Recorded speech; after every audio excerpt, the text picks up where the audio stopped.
Good afternoon, everyone. Well, it is a great pleasure to serve on the Moses board and to represent you. I'm the consumer rep on the board.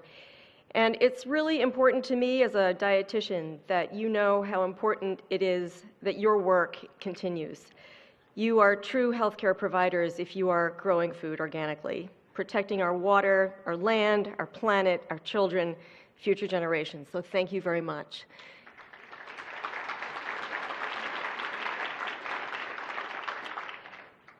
And it's also my great pleasure to introduce Liz Carlisle. So I was first introduced to Liz through my good friends Doug Crabtree and Anna Jones Crabtree, who are organic farmers in Montana. And they said, you know, you really ought to pick up a copy of this book, Lentil Underground, and interview Liz Carlisle on Food Sleuth Radio. And I thought, okay, you know, I get it. Beans are good for you. Do we really need another book promoting the lowly lentil? And but I did, you know, I liked Doug and Anna, so I thought, well, I'll pick up the book, I'll take a look at it. And I thought, wow, I really couldn't put this book down. And so I called Liz, asked her to be my guest, and she graciously accepted. You know, this book is about lentils, sorta. It's really about the second part of this title, which is Renegade Farmers and the Future of Food in America. In my research about Liz, I found out that she actually is a rock star.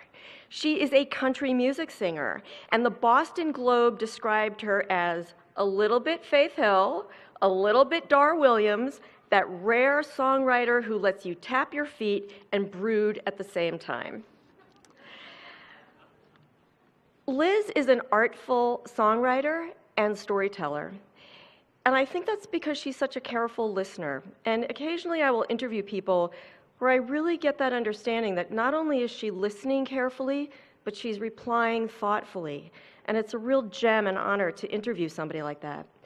I think it's because Liz holds a bachelor's degree in folklore and mythology from Harvard University, a PhD in geography from UC Berkeley, and she's presently a lecturer at Stanford University, where she teaches courses on food and agriculture. But I think perhaps most importantly, she teaches about environmental communication. She also understands the power of policy. She worked for she was the legislative correspondent for US Senator John Tester, if only more of our representatives were organic farmers.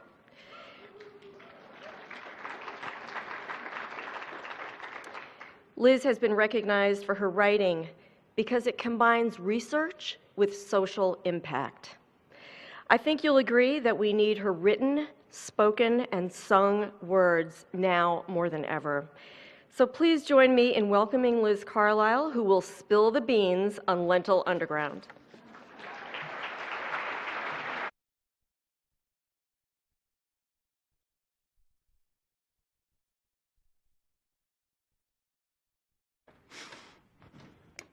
Well, thank you so much, Melinda, for that incredibly generous introduction, and thank you to everybody here at Moses. Thank you to Linda for the invitation, for extending that invitation on behalf of Moses for me to be here. It's been on my bucket list for about 5 years, as I've told some of you, but I haven't yet had the opportunity, and it's been such a pleasure. Thanks to Mas Masumoto for his incredibly inspiring keynote yesterday, and for encouraging us to share our stories with one another. And thank you so much to all of you who have shared your knowledge and your stories with me these past couple days in the hallway, in the dining hall, in the workshops, in the roundtables. I just feel like I have so much to bring home from this conference, both in terms of knowledge to continue to advance this movement, and then also just so much inspiration and so many great stories of all of you who are doing this work. So thank you so much for all of that. So as you know, I'm Liz Carlisle. 10 years ago, I left my career in country music because I was traveling around the country trying to tell these stories about all the beautiful agrarian work that's happening out there in rural America, but I was hearing about all the obstacles that farmers were facing with the structure of the food system that they were trying to sort of cram their incredible stewardship practices into. And we did have an organic farmer from Montana who managed to get himself elected to the United States Senate. And I thought, yeah, right on, John Tester. I need to go work for you. You know, this is clearly part of the big solution that we need in this world, really, really healing work. And when I got there, my job as a legislative correspondent was to talk to people in agriculture and natural resources, that was my subject area, from the state and get ideas for policy and hear about what they thought of, you know, bills that were coming up and maybe bills that needed to be proposed.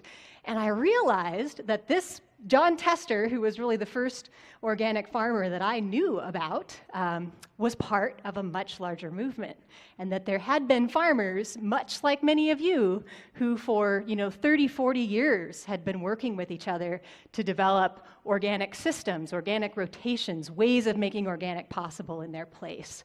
And I got really curious about that. I wanted to learn more about that, and that was the beginning of this whole journey. That's why I went to graduate school, and that's the story that I want to share with you today. But before that, I want to make an observation that I think is just critically important in these times, which is that there are people in this room who are urban. There are those of us in this room who are rural. We have people here who are in the early spring of their lives. I've managed to connect up with many friends who have very, very young ones here. We have people here and, just recognized who are in the winter of their lives. We have people who have, 10 plus years of formal post-secondary education. We have people whose primary classrooms have been farms and communities and small businesses. And we do not hate each other. We are not divided against one another. Yeah, not at all. We are friends, we are strong, we are organized, and since before I was born, we have been working to create a just, shared, and resilient prosperity. So I think we need to recognize ourselves for that. Yeah. And to remember that, I don't think you're in any danger of forgetting that as long as you're here. But as we walk out of this place, to remember this, about the incredible strength and power of this community and how it defies so many narratives about what's going on in this country right now. So, to the story of the Lentil Underground. And I want to start with a farmer named Jerry Habits.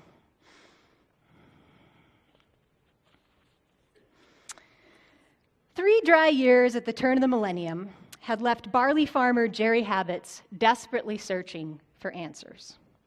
Bankrupt, divorced, and about to lose his family's 87-year-old homestead, Jerry tried the Bible. Then he went to a psychic, and then he went organic. It wasn't like Jerry had never heard of organic farming. In fact, he had known about David Oyen all his life. The timeless CEO's famously unkempt homestead was just 13 miles down the road from the Habits place. And since Dave and his cousin Tom were the only farmers in this town of 2,600 people who were intentionally planting what appeared to be weeds in their fields, word got around. 19-year-old Jerry had raised his eyebrows when he'd seen Dave take the Oyens land out of malt barley. He thought his neighbor was nuts. And yet, by the turn of the millennium, the mysterious lentil entrepreneur was looking a little less crazy, having managed to get Timeless Seeds products on the shelves at several retailers and in the hands of a rising Montana chef recently featured in Bon Appetit. Dave's bumper sticker odes to sustainable agriculture, I heart cover crops, and real farmers have green manure no longer seemed quite so countercultural as they had in the late 70s. Back then, organics had been, as Jerry put it, pretty far out there. But now, God Organic bumper stickers were commonplace, and Montana even had a statewide trade organization to support the booming industry. Jerry went to one of the group's conferences and came back convinced that he should convert. And that's how he found himself walking in the door of Timeless Seeds to talk to David Oyen about crops. I met up with Jerry on an early May afternoon, just as central Montana's unforgiving sun was reaching the hottest burn of the day. Drought had struck Conrad again, the worst to hit the Great Plains since the Dust Bowl. I think many of you probably remember 2012.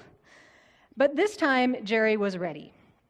Outfitted with a ball cap to shade his face and a zip-up sweatshirt in case the wind whipped up, he took me on a pickup tour of his farm, pointing out all the things he'd been doing differently since his conversion to feeding the soil. I'd gone bankrupt farming conventionally, Jerry told me, recalling the desperate day when he first walked into the Timeless plant. I didn't have money for chemicals or fertilizers, so that became my transition to organic. I was forced into it financially, but it turned out to be the best thing I ever did. I learned to take care of my soil first, and everything followed from that. So this was one of the first stories that I heard when I was doing research in Montana with this group of farmers in 2012, having left the tester office to go to graduate school and try to learn what this movement was all about. And, you know, I chose an interesting time to do my dissertation fieldwork. For those of you who've, made a big plan and chosen a field season and then realized, this was the field season you just chose, right? So, again, I'm sure many of you remember 2012 because it was quite the drought year. And I was really concerned that these systems that I was interested in studying were just going to kind of have a wash of a year, that people weren't going to get very much of a crop. But as it turned out, in the 2012 drought, this group of farmers in north central Montana got about 40% of their typical annual moisture, but about 80% of their typical yields. Oh my goodness. So it turned out to be a great time for me to be there. And my research question became, how did they do it? How do you have a resilient agriculture and economy in a time of climate change? How did this group of organic farmers do it, 30 years into this movement? So, here's where we're talking about. This star I placed right over Conrad, Montana, which is where David Oyen's home farm is. He's kind of at the center of this story that I'm going to be telling here in a moment. And I want to specifically take you to a part of Montana known as the Golden Triangle. So, I know many of you here have probably been here, but why is this called the Golden Triangle? Why golden? Wheat, yes, amber waves of grain. So wheat has been the cash crop since homesteading days. Of course, in those times, it was diversified by definition. People had chickens and dairy cows and gardens and all of this. But in the mid-century, as in the Midwest, farmers were told, focus, specialize on your cash crop that does well in this area. And what you got was fence row to fence row wheat.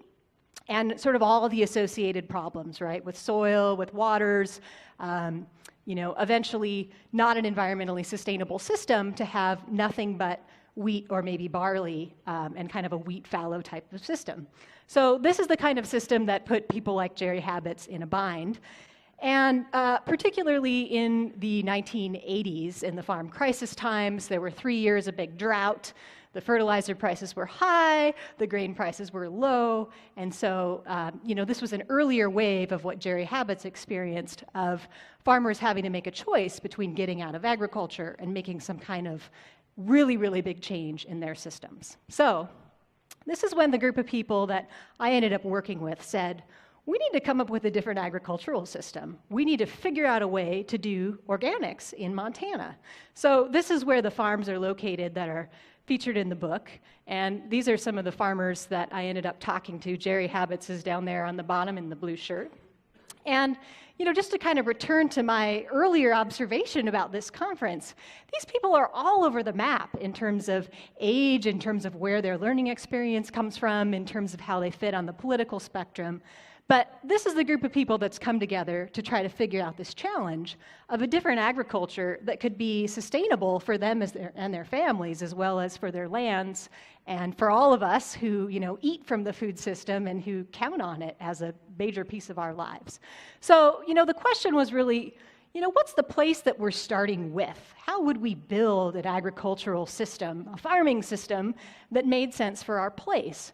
And this is a familiar landscape, I think, to many of you.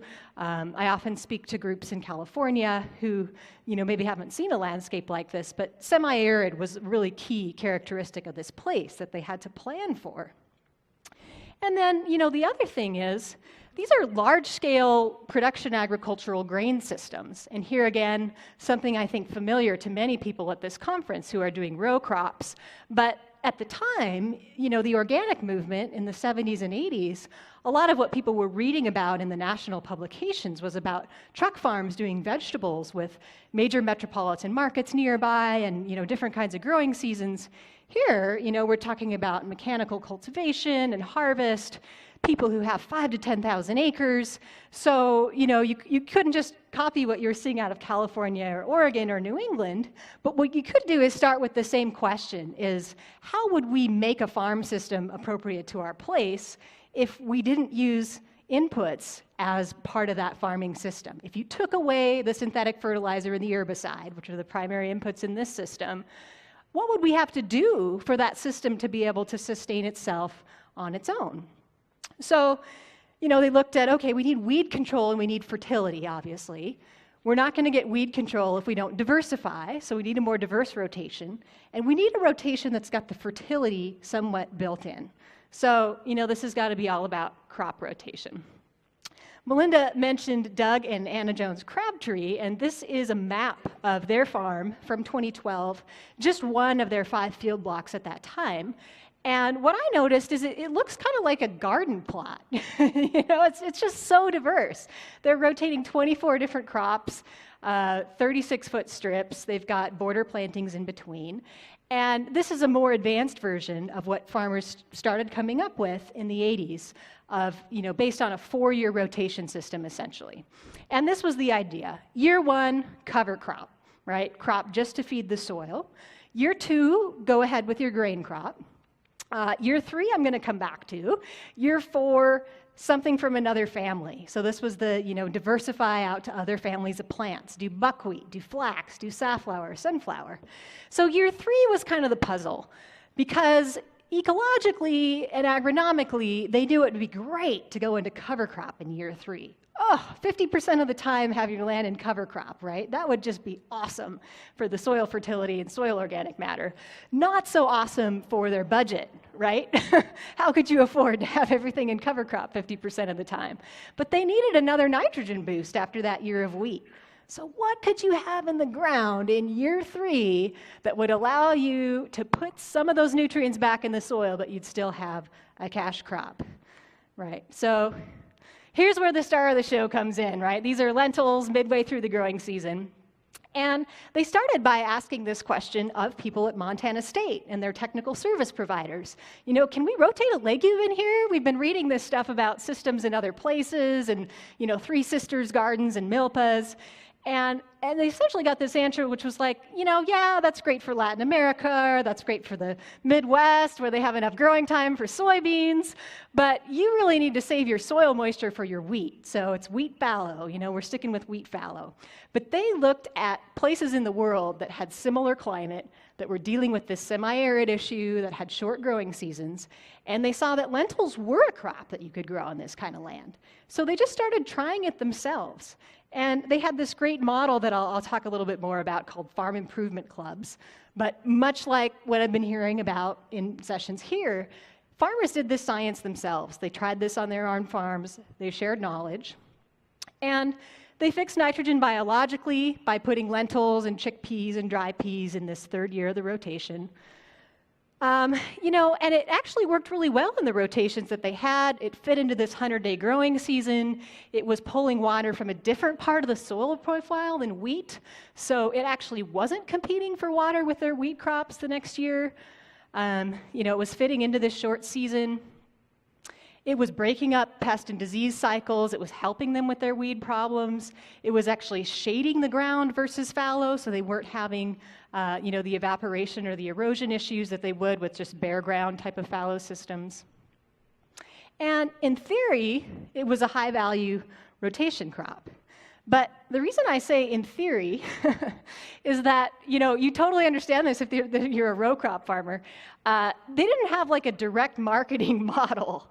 There was nowhere to actually sell this crop. There was nowhere to actually take it to once you harvested it. So this group of farmers who was dedicated to farm improvement clubs and figuring out an ecologically appropriate rotation crop ran into this huge barrier of, like, oh my gosh, what are we going to do with this?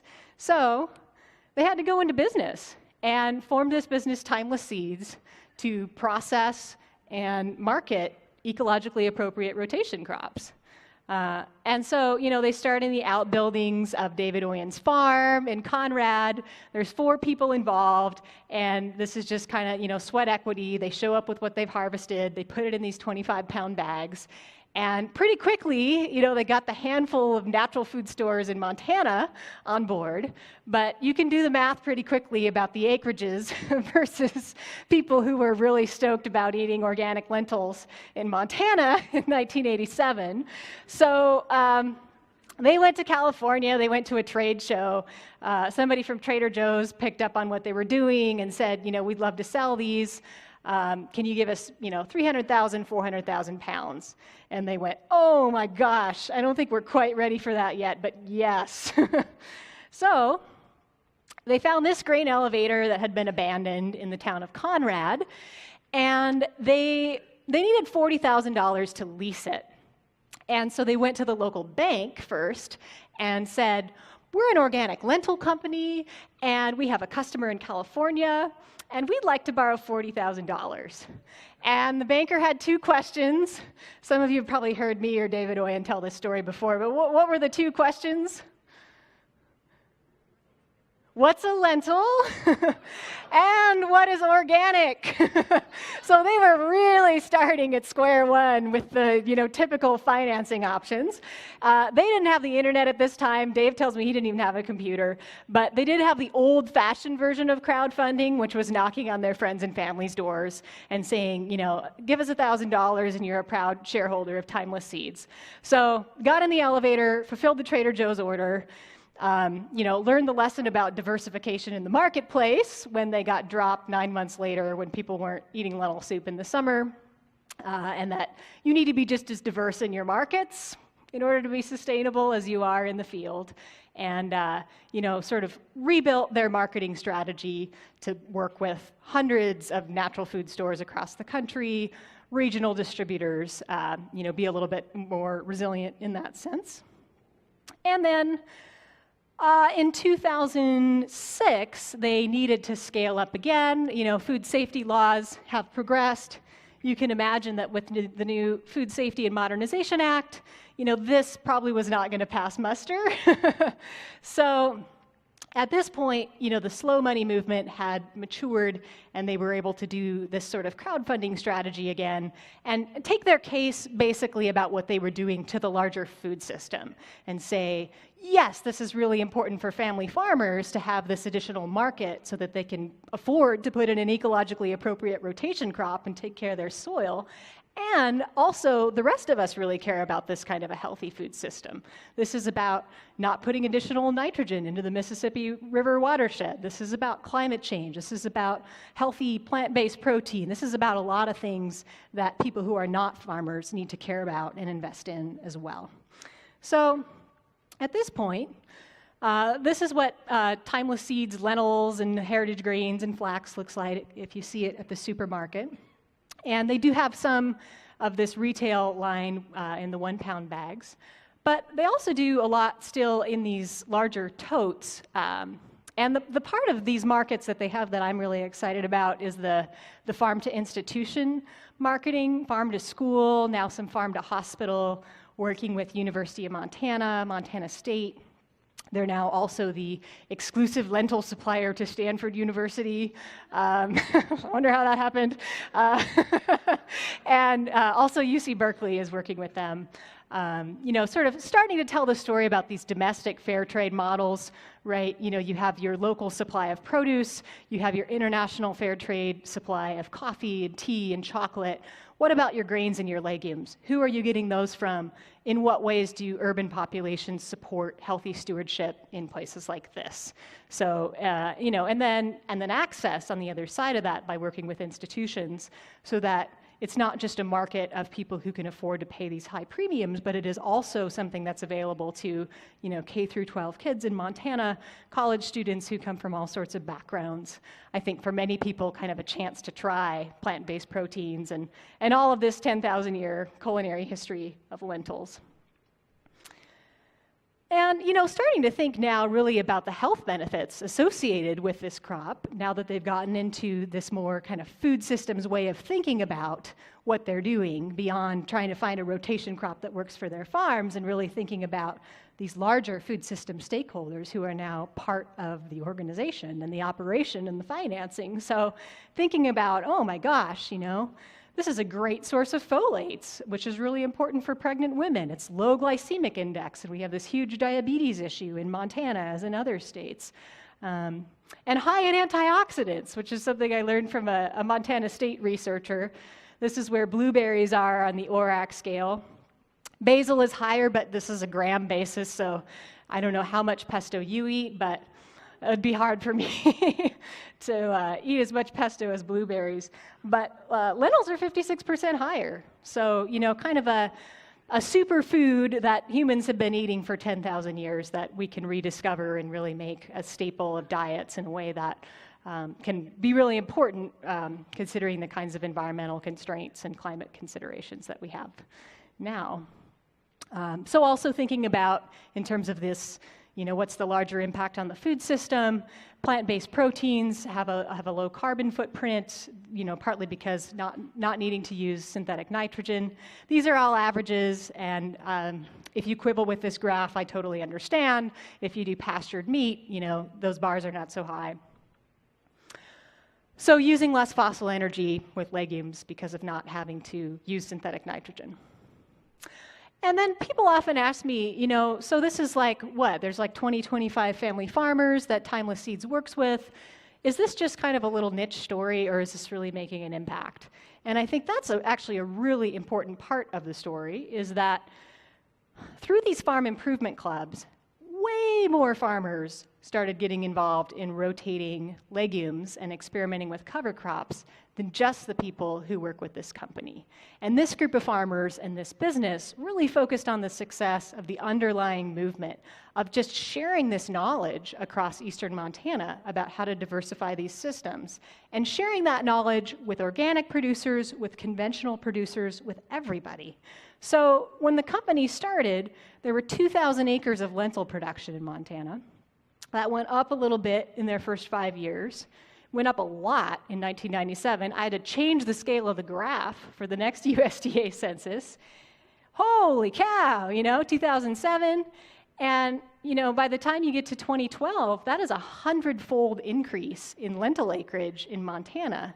And it's because of this farmer knowledge sharing that is the underground of what you see in what some of, I think my colleagues at Stanford would say like successful triple bottom line business. But what I would say is there's something underneath the triple bottom line. That's the underground, that's the farm improvement clubs, that's the knowledge sharing that's going on, that's showing up even outside of this one business, and is very much an intentional part of what the business is focusing on. So, as I'm wrapping up here, I really want to focus on this part of the equation of the Lentil Underground. Does anybody recognize this logo? Farmers Union, yes. Yeah, so the Farmers Union organized cooperatives in the early 20th century. They were dealing with the same kinds of problems we talk about now, about consolidation in grain. The idea that the food system was going to be owned by the few rather than the many, and that farmers were not going to get a very good deal. And farmers were a big part of the population at this time. This was really a huge battle for democracy and the idea that farmers should be able to have some control over their economic destiny. So the idea of this organization was for farmers to get together and be able to do some amount of setting their own price in the marketplace, because as a group, they could negotiate with their buyers, whereas one by one, not so much. So what I heard when I talked to farmers who are part of the organic movement in Montana was a lot of, my grandfather was in the farmers union, my father was in the farmers union, my mother was in the farmers union, I went to these camps when I was young, because part of this triangle here is education along with cooperation and legislation. This organization was really passionate about working with youth. And so, people got educated in these forms of organizing, and when they came up against other kinds of obstacles to rural justice and sustainability, like the farm economy they found themselves in at the time of the farm crisis, they organized in similar ways to meet those new kinds of challenges. So in many ways, these strategies led to the formation of groups like the Alternative Energy Resource Organization that sponsored the farm improvement clubs. And you could kind of draw a line straight through of this rural organizing and this understanding that people, when they come together, really can shape the marketplace in different ways. So it's not just about, do you have a market? Don't you have a market? This is the way I have to do things because this is how the industry works or the economy works. But it's really, hey, let's actually start with our values and decide what kind of an economy we want. So I think the Farmers Union and groups that came from that spirit have been absolutely critical to being able to have a Timeless Seeds or have a Montana Flour and Grain or a Keynote or any of these other businesses that come out of Montana's organic movement. So, kind of going back to my original research question, which was, how did these farmers manage to be resilient even in these drought times, these times that in many ways, I think we'll see more of with climate change? And I think the answer has many layers. So, the kind of most obvious ecological layer is diversified organic farming that better conserved soil moisture. If you take that good a care of your soils for 30 years with cover cropping and rotation, you're going to be able to store the moisture that comes in the winter. And if you have a drought in the summer, you're going to fare better than your neighbors. And I absolutely saw that in 2012. It was so striking. Jerry Habitz's barley could not have looked more different from the person next door. That person lost their whole crop. They hadn't been managing their soils this way.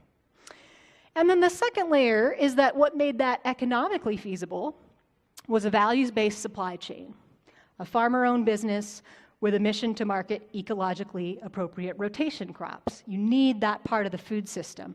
There's only a certain amount of farmers who are going to be able to do something just because they believe in it if they don't have a market.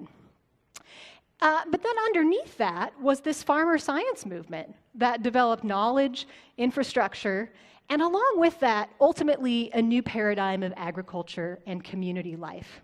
So I want to finish by reading you a passage about, I think, the greatest lesson that I've learned from the Lentil Underground, and something that I share with a lot of people outside of agriculture, because I think it's one of those things, going back to my first career as a songwriter, that the best innovators of rural America have to share with anybody in thinking about the human condition and how to live well.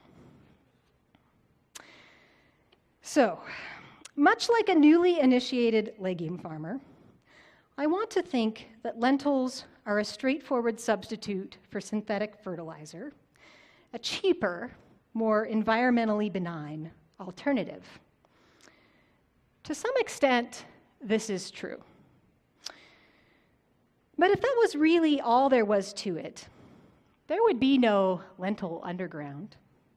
Just a smattering of savvy growers rationally applying plant-based nitrogen instead of expensive ammonium nitrate.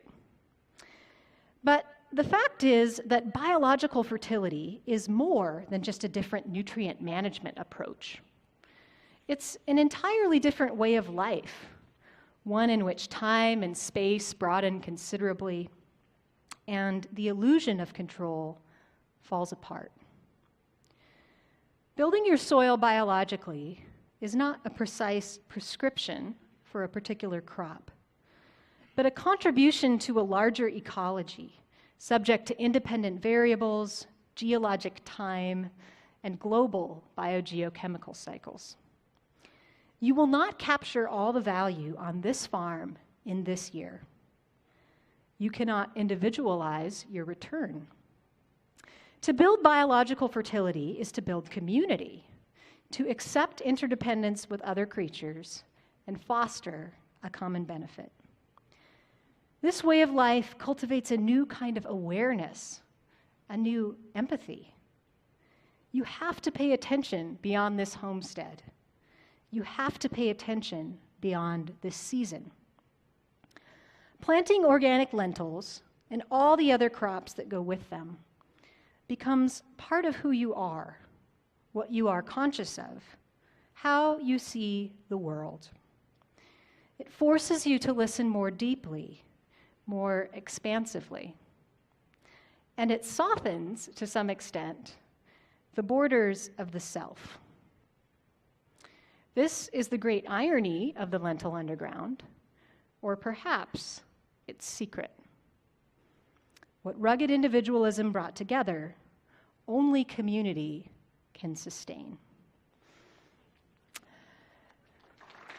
Thank you.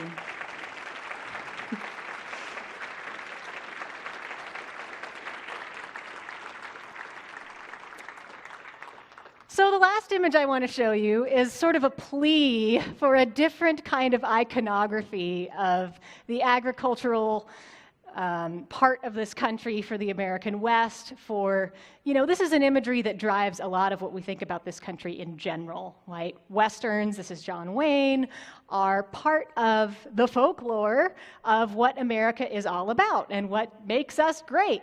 But I want to argue for a different iconography, right, based on this lentil plant with these rhizobia bacteria and these nodules, and basically this idea that what has made real farmers and real Westerners great is not just that they can individually pull themselves up by their own bootstraps, but that they work together, and that is absolutely the core of prosperity, and that prosperity by definition is something that is shared. So I wanted to just let you know, yeah, absolutely.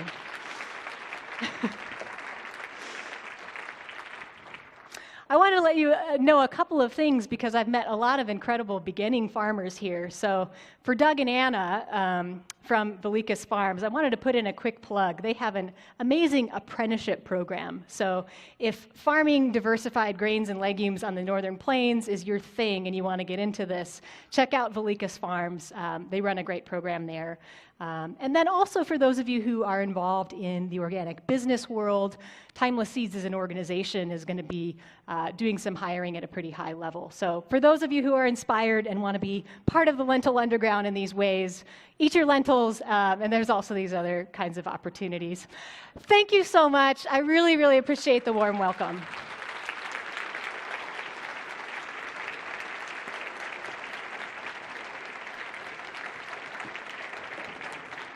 Thank you. Thank you, Liz. And thank you for being here and taking in this information. You know, we had two fantastic keynotes. We were reminded that farming is both science and art. Thank you for your creativity and bringing us some artistic nature to this conference as well. Thank you, Liz.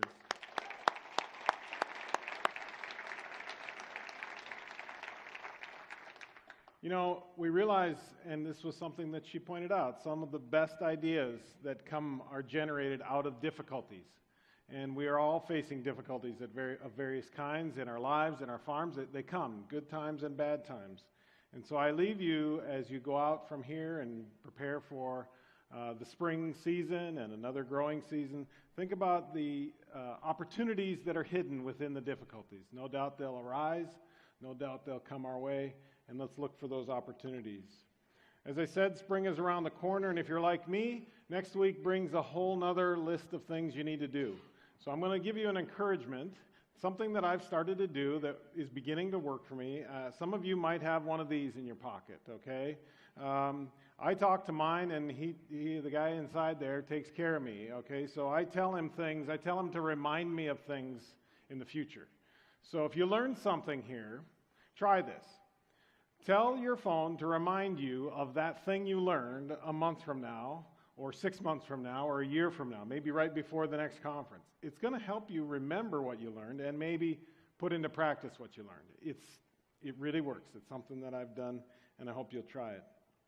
So I would like to bring this portion of the conference to a close. I would like you to remember that we have another series of workshops here after this, starting at 3:30. Please, if you can, stay for that. And when you prepare to come back here next year, February 22nd through the 24th of 2018, for the next Moses Organic Farming Conference, in between now and then, I'd encourage you to get to know someone who's not here, maybe a conventional farmer, and share with them some of the things that you've learned. And if you can bring them back here, I'll be glad to shake their hand next year. Thank you. Have a safe trip home, and we'll see you next year.